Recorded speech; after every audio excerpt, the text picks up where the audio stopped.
So hey guys, welcome back to Shalini academics. आज मैं आप सभी के साथ साइंस के इंपॉर्टेंट क्वेश्चन डिस्कस करूंगी। ये इंपॉर्टेंट क्वेश्चन क्लास 9th के लिए होने वाले हैं। जैसे कि आप सभी जने जानते हैं कि जो एग्ज़ाम है वो काफ़ी पास आ गए हैं, तो उसके लिए बहुत ज़रूरी हो जाता है कि हम स्मार्ट स्टडी के साथ अपनी तैयारी करें। तो आज मैं उन्हीं सभी इंपॉर्टेंट क्वेश्चंस के बारे में बात करूंगी। सो अगर अभी तक आपने मेरे चैनल को लाइक शेयर सब्सक्राइब नहीं करा है तो कर दीजिए। नीचे दिए गए बेल बटन को भी प्रेस कर दीजिए ताकि जैसे ही मैं कोई भी वीडियो डालूँ उसका नोटिफिकेशन आपके पास पहुंच जाए। सो चैप्टर नंबर 1 में जो इम्पॉर्टेंट क्वेश्चन है, सबसे पहला है व्हाट इज़ मैटर। मैटर क्या होता है और कैरेक्टरिस्टिक्स ऑफ मैटर। तो आपने मैटर के बारे में पूरा अच्छे से पढ़ लेना है और उसके जो 3 कैरेक्टरिस्टिक्स हैं वो आपने ढंग से पढ़ने हैं। Next, factor affecting rate of evaporation. Evaporation किस किस की वजह से प्रभावित होता है। पहला तो है सनलाइट, सेकेंड ह्यूमिडिटी, विंड, और फोर्थ वन आप खुद बताएंगे। तो वो सारे फैक्टर्स लिखने हैं, इंपॉर्टेंट है बहुत ही ज़्यादा। नेक्स्ट है व्हाट इज़ डिफ्यूजन। नेक्स्ट मटका वाला एक क्वेश्चन होगा आपके में। और फिफ्थ वाला है हॉट सीजलिंग फूड, कि जो गरम गरम खाना होता है उसकी स्मेल तो दूर तक चली जाती है, लेकिन जो ठंडा खाना होता है उसकी क्यों नहीं जाती। सो ये वाला जो क्वेश्चन है ये चैप्टर 1 के इंपॉर्टेंट हो गए हैं आपके। नेक्स्ट अब हम बात करेंगे चैप्टर नंबर 2 की, जिसमें आपने डिफरेंस लिखना है हेट्रोजीनियस और होमोजीनियस मिक्सचर में। नेक्स्ट, मिक्सचर और कंपाउंड में difference. Next, solution colloidal suspension में डिफरेंस और टिंडल इफेक्ट। इनमें से जो सबसे इंपॉर्टेंट क्वेश्चन बनते हैं आपके स्टूडेंट, एक तो वो बनता है मिक्सचर और कंपाउंड वाला, प्लस सॉल्यूशन सस्पेंशन और कोलाइडल, ये बहुत ही इंपॉर्टेंट है। वहीं पे अगर मैं चैप्टर नंबर 1 की बात करूँ तो rate of evaporation is very very important. और करेक्टरिस्टिक्स ऑफ मैटर में से क्वेश्चंस आ सकते हैं जिसमें आपको कुछ कंडीशन देके और फिर पूछेंगे कौन सा जो है मैटर का करेक्टरिस्टिक्स यहाँ पर अप्लाई हो रहा है।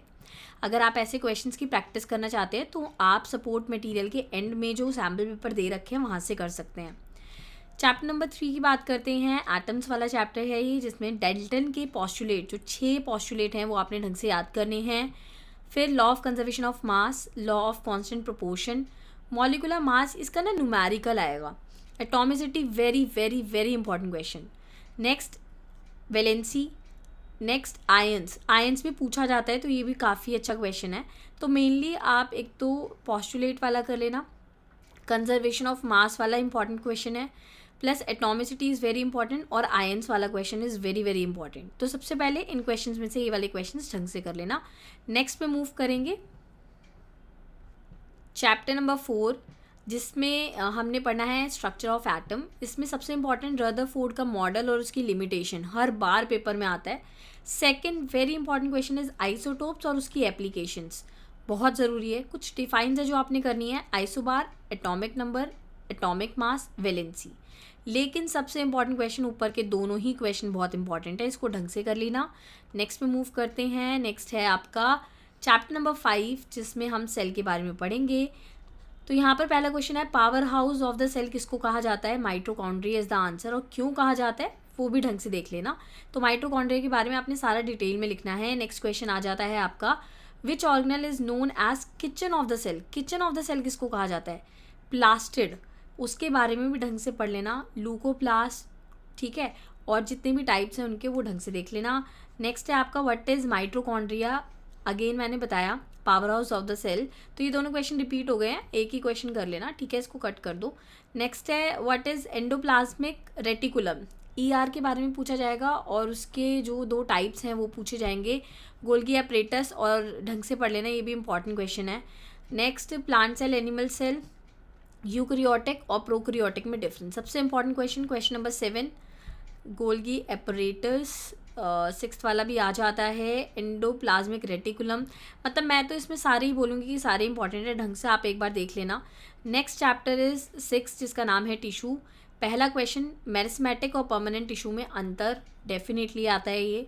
नेक्स्ट जाइलम और फ्लोएम क्या होता है। जब रूट्स में से पानी को ऊपर लेके जाते हैं वो जाइलम, और फ्लोएम जो होता है वो फूड को नीचे से ऊपर और ऊपर से नीचे जो है वो ट्रांसफ़र करता है। नेक्स्ट स्ट्रेटेड और अनस्ट्रेटेड मसल्स। नर्वस टिश्यू क्या होता है, ये सबसे इंपॉर्टेंट क्वेश्चन है। नीचे के जो डिफरेंस दे रखे हैं ना, लिगामेंट और टेंडन और बोन और कार्टिलेज, ये पक्का एग्जाम में आते हैं तो इसको ढंग से देख लेना। तो यहाँ पर question number 5 is very important, 6 is very very important, 2 is important and first is very very important. So ये क्वेश्चन ढंग से देख लेना. आगे बढ़ते हैं. मोशन में से बहुत कम चांस होते हैं थ्योरी आने के, लेकिन फिर भी मैंने लिख दिया है. पहला क्वेश्चन है यूनिफॉर्म और नॉन यूनिफॉर्म मोशन के बारे में. नेक्स्ट स्पीड और वेलोसिटी में अंतर. नेक्स्ट है डिस्टेंस और डिस्प्लेसमेंट में अंतर. तो आप देख लेना, बाकी इसमें से न्यूमेरिकल्स बेस आएंगे, और क्योंकि अब फाइनल चल रहा है तो डेफिनेटली इसके जो न्यूमेरिकल्स होते हैं वो हमें बाकी चैप्टर्स में हेल्प करते हैं. मुझे ये चैप्टर थोड़ा कम इम्पॉर्टेंट लगता है. आगे मूव करते हैं. नेक्स्ट है आपका chapter number 9, force and law of motion. So यहाँ पर सेकंड लॉ बहुत ज़रूरी है न्यूटन का, उसको ढंग से कर लेना. व्हाट इज़ इनर्शिया क्या होता है, और लॉ ऑफ मोमेंटम, ये तीनों क्वेश्चन ही इंपॉर्टेंट है. नेक्स्ट पे मूव करेंगे तो वो आ जाता है ग्रेविटेशन. ग्रेविटेशन में universal law of gravitation, free fall क्या होता है, मास और वेट में अंतर, कैपिटल जी स्मॉल जी में अंतर, और आर्किमिडीज प्रिंसिपल और उसकी एप्लीकेशन. तो इसमें से ये 5th वाला तो बहुत ज़रूरी है, और 3rd और 4th बहुत बहुत ही ज़्यादा इंपॉर्टेंट है ये क्वेश्चंस. चैप्टर नंबर 11 में अगेन न्यूमेरिकल्स ज़्यादा आते हैं, तो आप पोटेंशियल और काइनेटिक एनर्जी के बारे में पढ़ सकते हैं. और इसमें ना एक और क्वेश्चन आता है, वो आता है commercial unit of electrical energy. 1 kWh को आपने जूल्स में बदलना होता है, उसको ढंग से देख लेना, वो एग्ज़ाम में पूछा जाता है. सो नेक्स्ट क्वेश्चन यानी कि नेक्स्ट चैप्टर पे हम आ चुके हैं, विच इज़ साउंड. साउंड में प्रोपोगेशन ऑफ साउंड, साउंड कैसे प्रोड्यूस होती है, कैसे निकलती है, डिफाइंस है कुछ. एम्पलीट्यूड, फ्रीक्वेंसी, वेवलेंथ और टाइम पीरियड ही ढंग से पढ़ लेना. पिच और लाउडनेस में अंतर, और इको क्या होती है, ये क्वेश्चंस आप ठीक से कर लेना. Next chapter 15 important in food resources. What is micro and macro nutrients, micro और मैक्रो न्यूट्रिएंट्स क्या होते हैं. एनिमल हस्बेंड्री क्या होती है. इंटरक्रॉपिंग और मिक्स क्रॉपिंग में अंतर. मैन्योर और फर्टिलाइज़र में अंतर. ग्रीन रेवोल्यूशन क्या होता है, कुछ डिफाइंस है. Apiculture, white revolution, fishing, culture. तो इसमें से सबसे इंपॉर्टेंट जो क्वेश्चन मैं बोलूँगी, एक तो इंटरक्रॉपिंग और मिक्स क्रॉपिंग वाला, मैन्योर और फर्टिलाइज़र वाला, ग्रीन रेवोल्यूशन, एपीकल्चर आजकल पूछा जा रहा है, और फिशिंग कल्चर भी. तो ये इंपॉर्टेंट क्वेश्चंस मुझे लगते हैं. सो गाइज़, अगर आप ये क्वेश्चन कर लेते हैं तो आप काफ़ी अच्छा एक मार्क्स सेट कर पाएंगे. So if you really like my videos और आप चाहते हैं कि मैं ऐसे ही चैप्टर वाइज क्वेश्चंस बना दूँ जिससे आपको काफ़ी ज़्यादा हेल्प हो जाए, तो आप मेरे चैनल के साथ जुड़ जाइए, और मेरे चैनल पे आप आके देख सकते हैं, विज़िट कर सकते हैं, और अपना सपोर्ट दिखा सकते हैं. So please do like, share and subscribe my channel and press the bell icon given below. Thank you guys.